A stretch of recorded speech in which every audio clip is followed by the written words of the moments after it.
Welcome back to my channel. Today, I'm going to talk about the poem Wang Wei composed for a friend named Chu Guang-xi.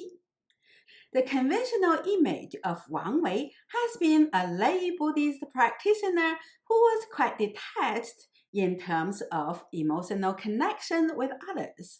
This image of Wang Wei is closely related to his many pastoral poems, where the poet was deliberately omitted.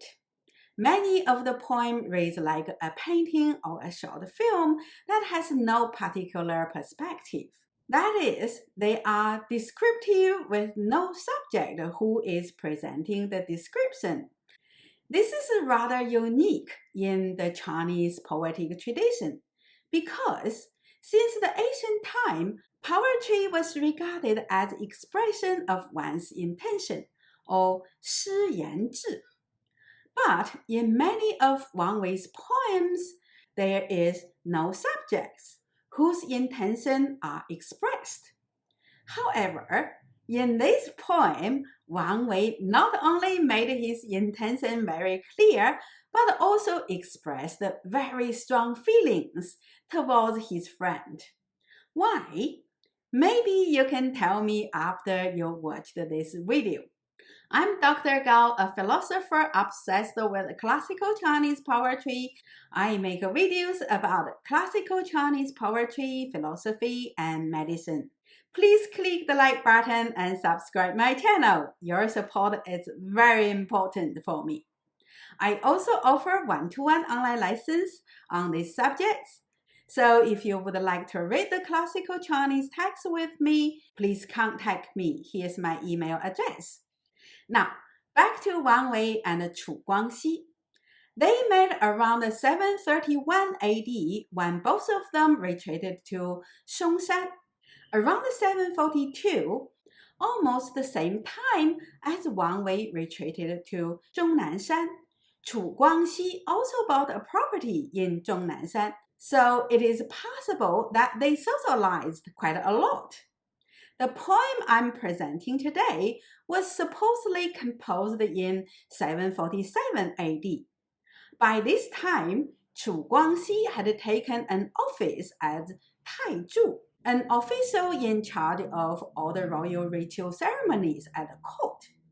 This was a rank 9 position, not very high, but was quite close to the members of the royal clan because of their responsibility in the royal rituals.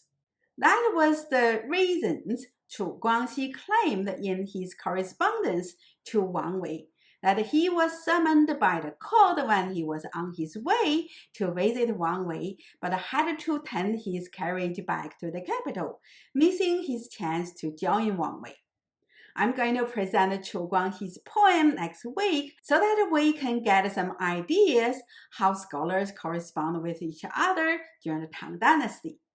Now, let me read the poem in Chinese first. 重门朝已起，起坐听车声。要欲闻清佩，方将出户迎。晚钟鸣上苑，疏雨过春城。了知不相顾，灵堂空负情。Now, let's look at the first two couplets. 重门朝已起，起坐听车声。要欲闻清佩，方将出户迎。重 can be pronounced as 重, meaning weight or heavy, as in the phrase of 体重 or body weight. It can also be pronounced as 重, meaning to repeat, as in the phrase of 重复 or repeat. Here it should be pronounced as 重, meaning many layers of something. So David and I translate it as many. 门 means gate. Zhao also has two pronunciations as Zhao and Chao. Zhao means morning and Chao means dynasty, as in the phrase of Tang Chao or Tang Dynasty. Here it refers to morning, so it should be pronounced as Zhao. Yi means already. Qi means open.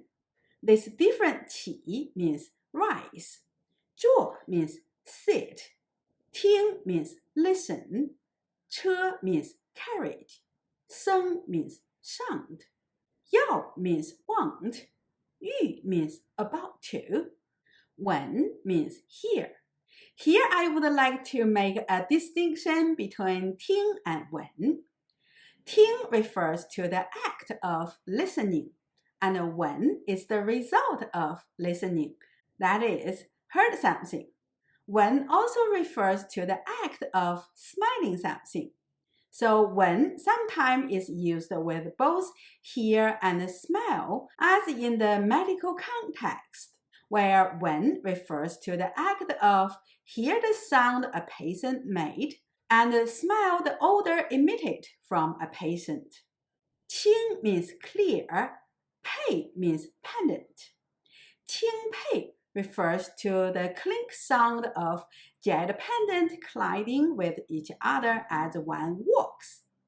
方 means just, 将 means about to, 出 means go out, 户 means door, 营 means great. So the two couplets can be translated as, I opened the many gates in the morning. Getting up and sitting down again, I listened for your carriage.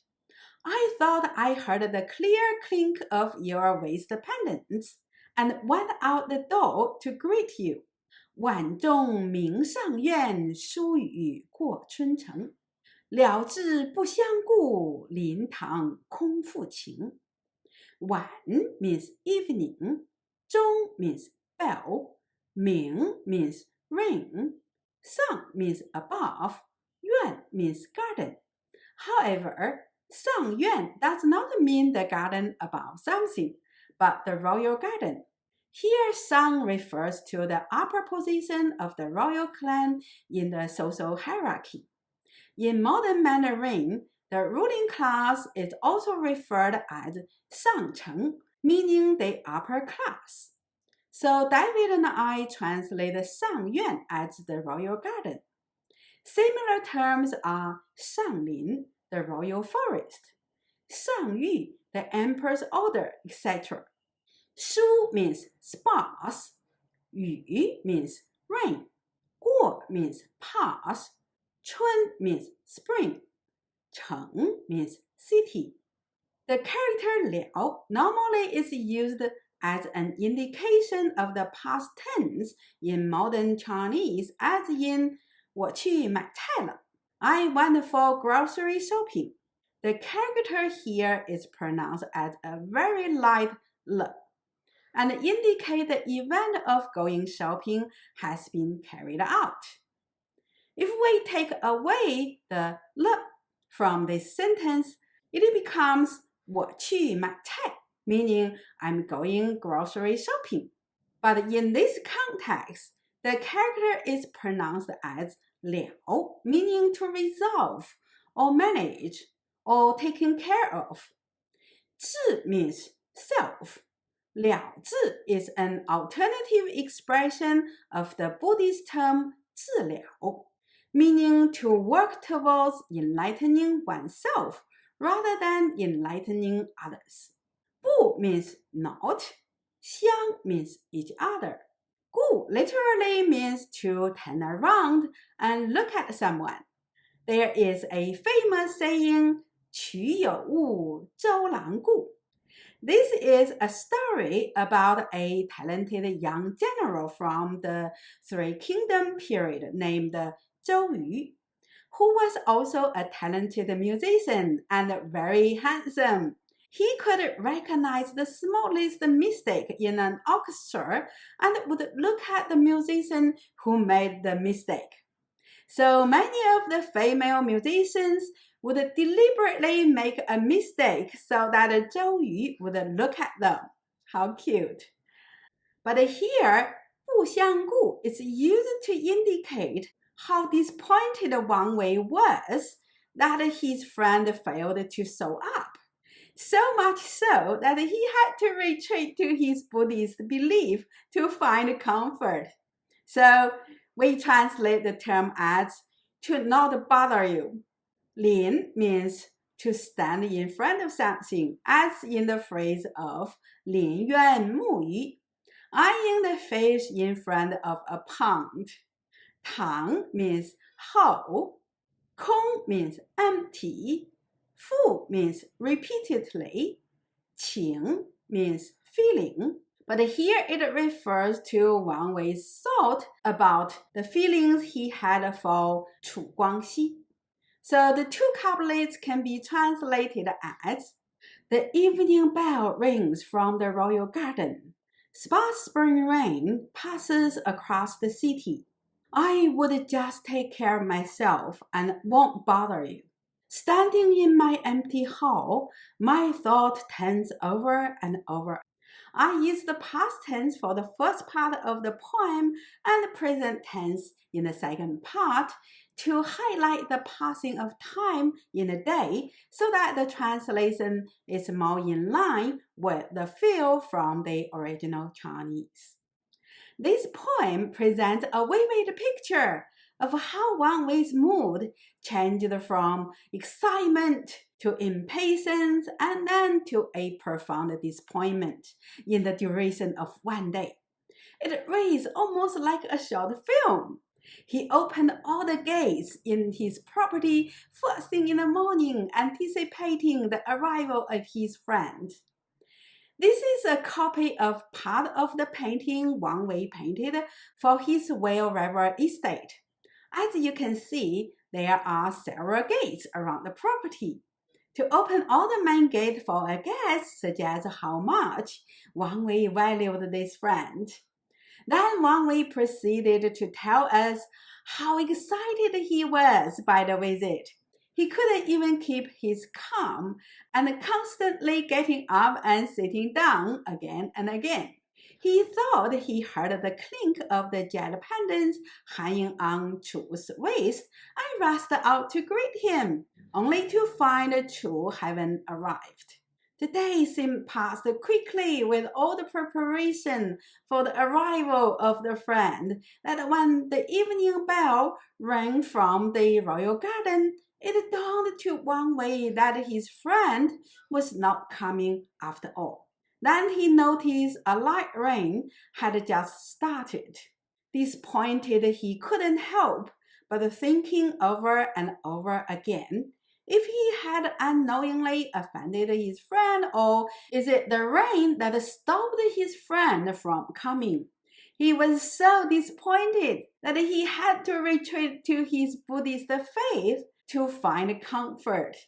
It is very hard to believe this poem is about friendship.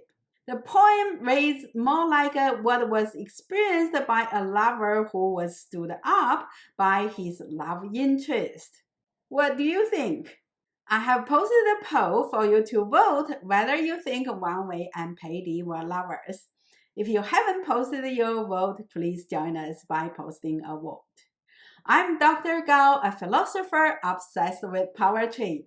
I make videos about classical Chinese poetry, philosophies, and medicine.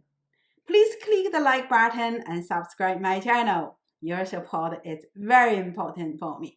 If you would like to donate to my channel, you can find the Patreon link in the homepage of my channel or the description section down below. I also offer one-to-one online lessons on this subject.